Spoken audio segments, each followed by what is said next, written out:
मी चॅनलवरती कोणत्याही प्रकारच्या टिप्स किंवा माझा कोणताही प्रीमियम ग्रुप नाही आहे। माझे सर्व व्हिडिओ जे असतात ते एज्युकेशनल पर्पजसाठी असतात। जय हिंद मित्रांनो, मी दीपक पुन्हा एका नवीन व्हिडिओमध्ये तुमचं सर्वांचं खूप स्वागत आहे। तर मित्रांनो, आज निफ्टीचा फायनल क्लोज झाला 24,286 वरती। 24,286 वरती आजच्या दिवशी निफ्टीने फायनल क्लोज दिला आणि आजच्या दिवशी मार्केट झालं होतं ओपन गॅप अप ओपन। आजच्या दिवशी मार्केटची जी ओपनिंग झाली ती गॅप अप ओपनिंग झाली होती। मार्केट वरतीच ओपन झालं होतं आणि त्यानंतर पूर्ण वेळ मार्केट जे होतं ना साइडवेज होतं। एका रेंजमध्ये मार्केट ट्रेड करत होतं। साइडवेज मार्केट आपण त्याला म्हणत असतो। साइडवेज मार्केट किंवा रेंज बाउंड मार्केट आपण त्याला म्हणतो। रेंज बाउंड म्हणजे दोन रेंजच्या मध्ये आपल्याला मार्केट ट्रेड करताना दिसतं। एक रेजिस्टन्स क्रिएट करतं मार्केट, त्यानंतर एक सपोर्ट क्रिएट करतं आणि त्या रेंजमध्ये आपल्याला मार्केट ट्रेड करताना दिसतं। आपण त्याला म्हणत असतो साइडवेज मार्केट। तर तशाच प्रकारचं ट्रेडिंग सेशन होतं आज। इथे डेलीमध्ये कॅन्डल तुम्हाला दिसत असेल बघा, डोजी बनली। इथे खालच्या बाजूने तिला शॅडो बनली। मार्केट ओपन पण तिथेच झालं आणि क्लोज पण तिथेच झालं। म्हणजेच काय, इथे बनणारी कॅन्डल कोणती तयार झाली? डोजी कॅन्डल झाली। तिला खालच्या बाजूने शॅडो का बनते? कारण की मार्केट खाली पण आलेलं होतं। ठीक आहे ना, मार्केट खाली पण आलं, एक डीप मार्केटने मारला होता, त्या ठिकाणी पुन्हा बाईंग झाली आणि ज्या ठिकाणी मार्केट ओपन झालं त्या ठिकाणीच क्लोज झालं। त्यामुळे अशा कॅन्डलचं इथे फॉर्मेशन झालेलं आहे। मग कोणी म्हणेल मार्केट वीक का? नाही, मी अजून पण म्हणतोय की आपलं मार्केट वीक नाही। आपलं मार्केट वीक नाही, कारण की त्याचा मोमेंटम तुटत नाही आहे। प्रत्येक दिवसाला बनणारी कॅन्डल आपण हेच ऑब्झर्वेशन करत असतो आणि कॅन्डलस्टिकमधून प्रत्येकाने हेच ऑब्झर्वेशन करायला पाहिजे की आपली प्राइस जी असते ना ती वीक केव्हा असते आणि स्ट्रॉंग केव्हा असते। हेच ऑब्झर्वेशन आपल्याला चार्टवरती करायचं असतं कॅन्डलस्टिकच्या माध्यमातून। तर आपण इथे बघितलं 1 2 3 4 हे 4 ट्रेडिंग सेशन झाले। मार्केट आपल्या प्रिव्हियस लोला ब्रेक करत नव्हतं, प्रिव्हियस हाय ब्रेक करायचं। हे हाय जे होते ना कॅन्डलचे, हे हाय ब्रेक करायचं। आता इथे पण बनणारी कॅन्डल बघा, हाय ब्रेक झाला, ह्या कॅन्डलचा लो तिने ब्रेक केलेला नव्हता। ही जी रेड कॅन्डल बनलेली बरोबर, त्यानंतर इथे बनणारी कॅन्डल गॅप डाऊन ओपन होते प्राइस, लक्षात घ्या। क्लोज कुठे झाला? त्याच्या खालीच मार्केटची ओपनिंग झाली, म्हणजे काय, गॅप डाऊन ओपनिंग झाली या ठिकाणी मार्केटची। आणि मार्केट गॅप डाऊन ओपन झाल्यानंतर कंटिन्युअसली वरती गेलं होतं। ते पण आपल्यासाठी काय असतं, एक बुलिश साईन असतं। ते पण आपल्यासाठी असणार एक बुलिश साईन। त्यानंतर क्लोज मार्केटच्या वरती येतोय बरोबर, त्यानंतर मार्केट पुन्हा गॅप अप ओपन होतं इथे, लक्षात घ्या। प्राइस काय स्ट्रॉंग आहे, पण त्या दिवशी पण आपल्याला काय थोडी सेलिंग येताना दिसली। सेलिंग झाली पण प्रिव्हियस लोला त्याने ब्रेक केलं नाही। या लेवलला मार्केटने ब्रेक केलेलं नव्हतं। लेवल कोणती होती? 24,000ची। ती आपल्यासाठी महत्त्वाची लेवल, स्ट्रॉंग सपोर्ट, एक सायकोलॉजिकल लेवल, ती आपल्यासाठी अजून पण सपोर्टचं काम करते बरोबर ना। म्हणजे काय, मोमेंटम तुटला का आपला? नाही तुटला। त्यानंतर आजच्या दिवशी पण बघा मार्केट झालं गॅप अप ओपन। इथे पण बघा मार्केट गॅप ओपन झालं, सुरुवातीला डीप मारला मार्केटने, त्यानंतर पुन्हा बाईंग झाली आणि क्लोजिंग वरतीच आली। मार्केटची क्लोजिंग पण बघा वरतीच आली। मग प्राइस स्ट्रॉंग की वीक? स्ट्रॉंगच। प्राइस या ठिकाणी काय, स्ट्रॉंग। म्हणजेच आपलं मार्केट काय वीक नाही, आपलं मार्केट काय वीक नाही, ते स्ट्रॉंगच आहे। हे लक्षात घ्यायचं आहे। मार्केट आपलं स्ट्रॉंग आहे। आता मार्केटला सपोर्ट करणारे मेन जे स्टॉक आहेत ना, जसं बँकिंग सेक्टर असतं, त्यानंतर IT आणि रिलायन्स, हे महत्त्वाचे स्टॉक असतात काही, त्यांचा निफ्टीसाठी महत्त्वाचा सपोर्ट असतो। आता बँकिंग सेक्टरमध्ये सर्वात जास्त वेटेज असलेला स्टॉक HDFC बँक। ह्या स्टॉकचं बँक निफ्टीमध्ये पण सर्वात जास्त वेटेज आणि निफ्टी 50मध्ये सर्वात जास्त वेटेज आहे, निफ्टी 50 इंडेक्समध्ये पण। आणि आजच्या दिवशी स्टॉक जो होता ना 3.5% अप होता सकाळच्या वेळेला। मार्केट जे गॅप ओपन झालं त्यामध्ये सर्वात जास्त वाटा जो होता ना HDFC बँकेचा होता। ठीक आहे, त्यामुळेच मार्केट गॅप ओपन झालं। निफ्टी बँक इंडेक्स पण आपण सर्वांनी बघितलेला असेल बघा। निफ्टी बँक आजच्या दिवशी जवळजवळ 950 पॉईंटने प्लसमध्ये होता, वरती होता। त्याचं कारण काय होतं? HDFC बँक 500 ते 600 पॉईंटचं कंट्रीब्युशन जे होतं ना इथे, 500 ते 600 पॉईंटचं, ते एकट्या HDFC बँकेचं होतं। ते कोणाचं होतं? फक्त HDFC बँकेचं होतं। त्यानंतर 150 पॉईंटचं कंट्रीब्युशन ICICI, ॲक्सिस बँक, अशा पद्धतीने इंडेक्स आपल्याला 950 पॉईंटने प्लसमध्ये दिसत होता। ह्या ठिकाणी पण जे पॉईंटचे कंट्रीब्युशन होतं ना सर्वात जास्त निफ्टी 50 इंडेक्समध्ये, ते HDFC बँकेचं होतं। म्हणजेच आपला इंडेक्स जो स्ट्रॉंग होता ना त्यामध्ये महत्त्वाचा वाटा जो होता तो HDFC बँकेचा होता। इंडेक्स आपल्याला वरती दिसला। आजच्या दिवशी थोडी IT मध्ये आपल्याला प्रॉफिट बुकिंग दिसली, पण काही स्टॉक जे होते ना ITचे ते पण थोडे रिकवर झाले, पण थोडी विकनेस IT मध्ये होती। बँकिंगचा आजच्या दिवशी सर्वात जास्त सपोर्ट होता। निफ्टी 50ला बँकिंगचा जास्त सपोर्ट होता। म्हणजे प्रत्येक बँक तुम्ही बघितलेली असेल, ॲक्सिस बँक, वरती होती, त्यानंतर ICICI बँक वरती होती, कोटक वरती होता, त्यानंतर SBI वरती होता, HDFC बँक वरती, पूर्ण बँकिंग सेक्टर प्लसमध्ये होतं. त्यामुळे बँक निफ्टी इंडेक्स तर वरतीच होता, त्यासोबत या बँक निफ्टी इंडेक्सचा निफ्टी 50ला पण सपोर्ट होता. नाहीतर रिलायन्समध्ये बघा आज निगेटिव्ह प्राइजेक्शन होते, रिलायन्स आजच्या दिवशी खाली होता. रिलायन्सचं कॉन्ट्रीब्युशन नव्हतं आज मार्केटमध्ये अपसाईडला जाण्यासाठी, त्याचा पण सपोर्ट असता तर निफ्टी पुन्हा वरच्या लेवलवरती असते, लक्षात घ्यायचं, ठीक आहे ना. मार्केट आपल्याला पुन्हा वरती दिसलं असतं. तर ह्या गोष्टी ज्या असतात मार्केटमध्ये यांचं ऑब्झर्वेशन तुम्ही करायचं असतं. तर आपलं मार्केट कसं आहे ते स्ट्रॉंग आहे.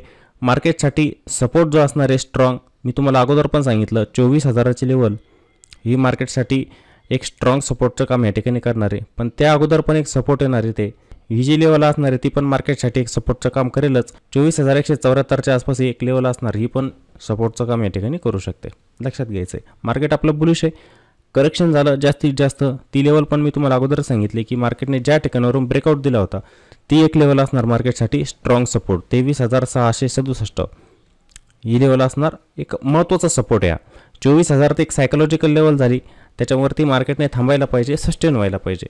पण जर तिथून खाली आलं मार्केट, समजा स्लिप जर झालं, जास्तीत जास्त किती करेक्शन येऊ शकतं, तर ते येऊ शकतं 23,667पर्यंत. ठीक आहे, हे ॲनालिसिस केलं आपण डेली टाईम फ्रेमवरती. इथे बनणारी प्रत्येक कॅन्डल जी होती ना 1 डेची कॅन्डल, एका दिवसाची कॅन्डल.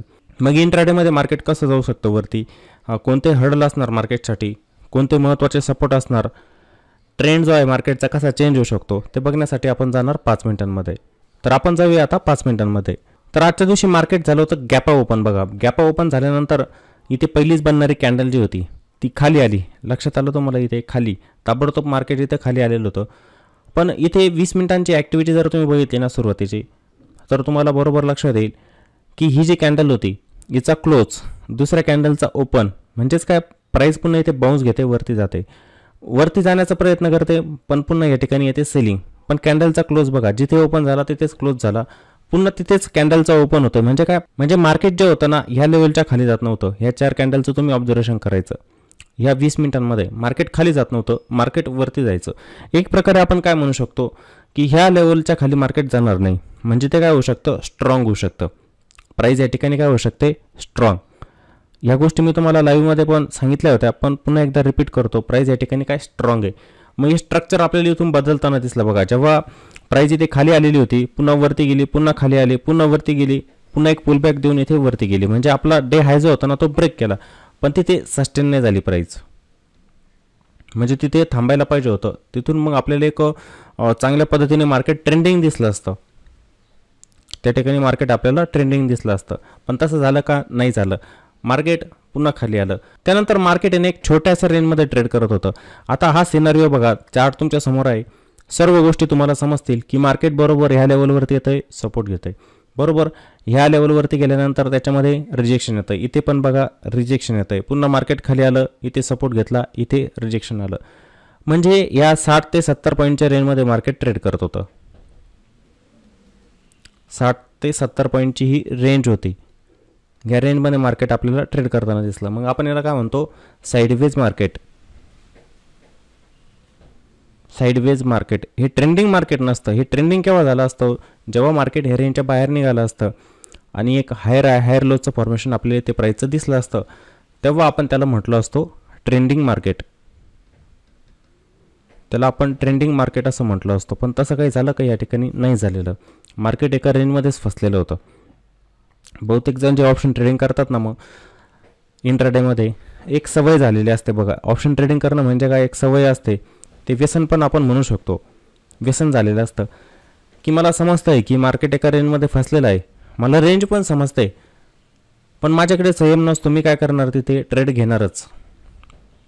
त्या ठिकाणी काय घेणार, मी ट्रेड घेणारच. एखादा कॉल ऑप्शन बाय करून ठेवणार किंवा एखादा पुट ऑप्शन बाय करून ठेवणार. पण एक गोष्ट नेहमी लक्षात ठेवायची, जेव्हा असं रेंज बाउंड मार्केट असताना त्या ठिकाणी होतो थिटा डिके. टाईम व्हॅल्यू काय होणार, डिके होणार. टाईम व्हॅल्यू डिके होते आणि जो ऑप्शन बायर असतो ना त्याला या ठिकाणी लॉस होत असतो. मग ती व्यक्ती म्हणते मला तर लॉस होतोय. लॉस का होतोय, चुकी तुमची आहे. ऑप्शन बाईंगसाठी ट्रेंडिंग मार्केट पाहिजे असतं. जेव्हा ट्रेंडिंग मार्केट असतं ना तेव्हा तुम्ही ऑप्शन बाईंग करू शकतात. नाहीतर तुम्हाला अशा साईडवेज मार्केटमध्ये लॉस होतो. मी सांगतो बघा, बहुतेक वेळेला जेव्हा साईडवेज मार्केट असतं ऑप्शन बायरला कधी फायदा होत नसतो. ऑप्शन बायर नेहमी लॉसमध्येच असणार. फायदा कोणाचा होतो? इथे ऑप्शन सेलरचा, जे ऑप्शनला या ठिकाणी राईट करत असतात. इथे फायदा जो होत असतो ना ऑप्शन रायटरचा होत असतो, तो या ठिकाणी प्रॉफिटमध्ये असणार. कारण की ज्यांनी पण या ठिकाणी स्ट्रॅडल सेल केलेला असतो किंवा स्ट्रँगल सेल केलेला असतो, दोन्ही साईडचे प्रीमियममध्ये टाईम व्हॅल्यू डिके होणारच आहे. कॉल आणि पुटमध्ये जेवढ्या वेळ मार्केट साईडवेज राहणार त्या ठिकाणी कॉल पुटचे प्रीमियम जे असतात ना डिके होत असतात. ते डिके झाले म्हणजे ऑप्शन रायटरला या ठिकाणी फायदा होतो, प्रॉफिट होत असतं त्याला. समजलं ना? तर ह्या गोष्टी समजून घ्यायच्या की हे जे मार्केट असतं ना याला आपण साईडवेज मार्केट म्हणत असतो. याच्यामध्ये ऑप्शन बाईंग होत नसते. ऑप्शन बाईंगसाठी ट्रेंडिंग मार्केट पाहिजे, बरोबर ना? आता इथे लेवल एकदम सुटसुटीत असणार बघा, तुम्हाला सर्वांना पण समजेल की लेवल एकदम सुटसुटीत माझ्यासाठी. इथे हा झोन जर तुम्ही बघितला ना, हा एक झोन, याला आपण सप्लाय झोन म्हणणार. हा झाला एक सप्लाय झोन. म्हणजे काय? म्हणजे ही लेवल झाली आपल्यासाठी एक रेजिस्टन्स. सप्लाय झोन का मी म्हणतोय की इथे ना प्रत्येक वेळेला प्राईस यायची आणि इथे रिजेक्शन यायचं. हा एक झोन तयार झाला इथे, त्यामुळे याला आपण नाव दिलं सप्लाय झोन. जेव्हा पण मार्केट ह्या लेवलवरती येणार तिथे येणार मार्केटमध्ये सेलिंग, त्यामुळे आपण याला सप्लाय झोन म्हणत असतो. डिमांड झोन कोणता? ही लेवल ज्या ठिकाणी मार्केट आलं की सपोर्ट घेतं, बाईंग येते, बरोबर ना? इथे काय बाईंग येते, मग आपल्यासाठी काय झालेला असतो? डिमांड झोन तयार झालेला असतो. याला आपण म्हणणार डिमांड झोन. ह्याच लेवल आपल्यासाठी महत्त्वाचे. आता बस हेच आपलं ॲनालिसिस असणार आजचं की 24,307 हा मार्केटसाठी असणार एक रेजिस्टन्स. त्यानंतर 24,236 ही लेवल असणार मार्केटसाठी सपोर्ट. जोपर्यंत मार्केट ह्या रेंजमध्ये असणार आहे मार्केट साईडवेज. जेव्हा पण मार्केट ह्या रेंजच्या बाहेर जाणार तेव्हा मार्केट काय होणार? ट्रेंडिंग होणार. मग आपल्याला उद्याच्या दिवशी ह्याच गोष्टी या ठिकाणी बघायच्या की मार्केट जर फ्लॅट ओपन होतंय किंवा गॅप डाऊन ओपन होतंय, या दोन्ही सिनारिओमध्ये हे मार्केट सपोर्टला ब्रेक करतंय का किंवा रेजिस्टन्सला ब्रेक करतंय का, ते आपल्याला इथे ऑब्झर्वेशन करायचं आहे. जर मार्केट ह्या रेजिस्टन्सला ब्रेक करत असेल म्हणजे ह्या झोनमधून बाहेर जात असेल तर मार्केट इथं ट्रेंडिंग पण होऊ शकतं उद्याच्या दिवशी. हा एक रेजिस्टन्स जो आहे ना, हा जर मार्केटने ब्रेक केला फ्लॅट ओपन झाल्यानंतर तर मार्केट या ठिकाणी ट्रेंडिंग पण आपल्याला बघायला मिळू शकतं. इथे आपण प्राइजेक्शन बघितली पाहिजे की मार्केट आता इथून जात आहे बाहेर, तर इथे प्राईसचं स्ट्रक्चर कसं आहे? प्राईसचे स्ट्रक्चर कसे आहे ना ते आपल्याला इथे बघायचं असतं. मग त्यानुसार आपण म्हणणार की मार्केट ट्रेंडिंग आहे. मार्केटसाठी कोणताही हडल नाही वरती, कारण की प्रत्येक दिवसाला मार्केट काय करत आहे? आपला ऑल टाईम हाय बनवत आहे. तो ऑल टाईम हाय जो असतो ना तोच आपल्यासाठी रेजिस्टन्स. वरती कोणत्याही लेवल आपल्यासाठी रेजिस्टन्स नाही. मार्केट किती पण वरती जाऊ शकतं. आता मोठी सायकोलॉजिकल लेवल असणार ती मार्केटसाठी बनणार एक रेजिस्टन्स. कोणती लेवल? 24,500. याच ठिकाणी मार्केटमध्ये मंदी करणारे असतात.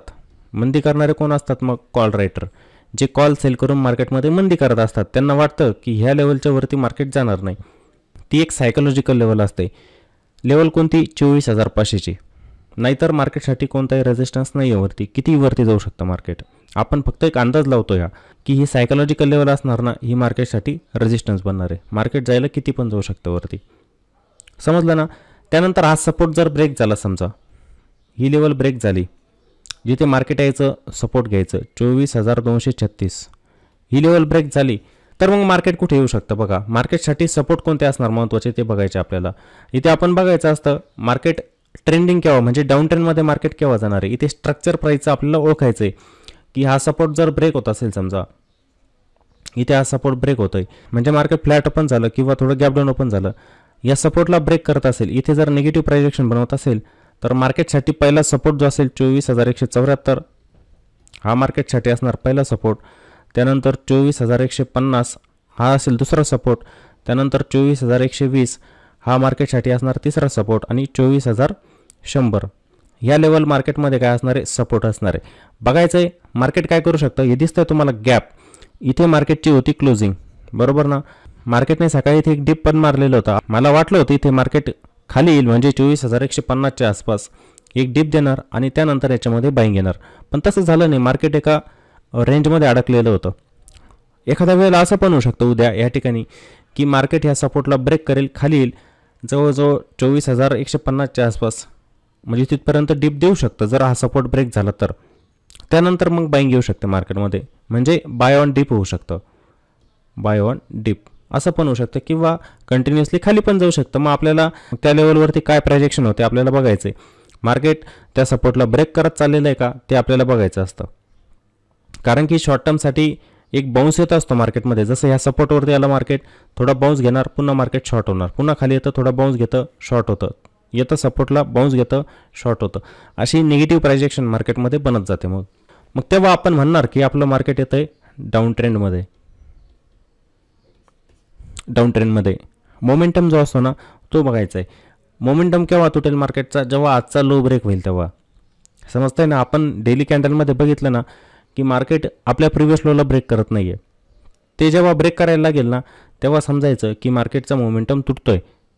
ते कंटिन्युअसली खाली जाते का ते पण बघायचं. असं नाही की ते सपोर्ट ब्रेक झाला पण मार्केट वरती निघून गेला पुन्हा, म्हणजे ह्या सपोर्टला ब्रेक केलं मार्केटने, हा सपोर्ट ब्रेक झाला, मार्केट आलं खाली, पण इथून जर त्याने रिव्हर्सल देऊन टाकला ना, डेलीमध्ये आपल्याला काय दिसणार, कॅन्डलला शॅडो बनलेली अशी दिसणार, क्लोजिंग जर वरती आले तर. जो मोमेंटम मार्केटचा इथे तुटलेला होता, मार्केट पुन्हा रिकवर पण झालं, म्हणजे आपली प्राइस काय असणार, स्ट्रॉंग. प्राइस या ठिकाणी स्ट्रॉंग असणार. अशा पद्धतीने मार्केटचं स्ट्रक्चर आपल्याला उद्या ओळखायचं आहे. म्हणजे आपल्याला मार्केटचं इथे काय समजणार, ट्रेंड समजणार आहे. बघूया मार्केट कुठे ओपन होतं. मार्केट जर जास्त गॅप ओपन झालं तरी ह्या लेवल आपल्यासाठी कामी ठरणारच आहे. समजा इथे मार्केटचा क्लोज आलेला आहे, मार्केट झालं पुन्हा 80-100 पॉईंटने गॅप अप, तर हा झोन जो असेल ना आपल्यासाठी सपोर्टचं काम करेल. मग ही लेवल सपोर्ट बनेल, इथं ही लेवल सपोर्ट बनणार. कारण की मार्केट थोडं गॅप अप, काही वेळेला थोडं गॅप डाऊन पण ओपन होत असतं, हे चालूच राहणार मार्केटमध्ये, पण लेवल आपल्यासाठी काम करणारच आहे. समजा हा पण सपोर्ट ब्रेक झाला, पुन्हा ही लेवल आपल्यासाठी काय बनेल, सपोर्ट बनेल. पुन्हा ही लेवल पण ब्रेक झाली, खाली लेवल आपल्यासाठी सपोर्ट बनतील. मार्केटमध्ये अशा पद्धतीने आपण काम करायचं असतं.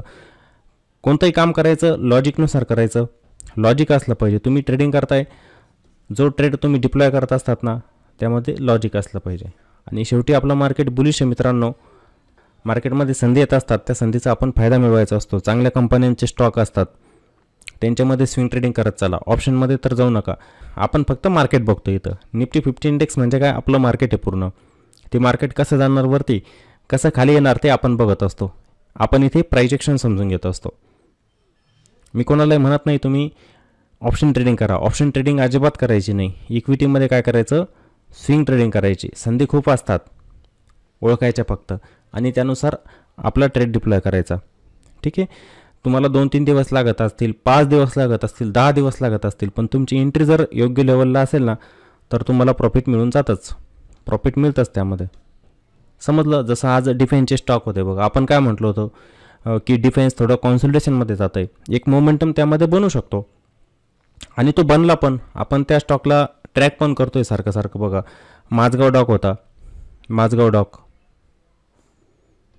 डॉक होता, त्यामध्ये पण छान मोमेंटम होता आजच्या दिवशी. त्यानंतर कोचिन शिपयार्ड, याला तर आपण ट्रॅक पण केलं आजच्या दिवशी. त्याच्यामध्ये प्राइजेक्शन कशी छान बनली होती बघा. तो स्टॉक कसा वरती गेला, 8-9% वरती पण होता.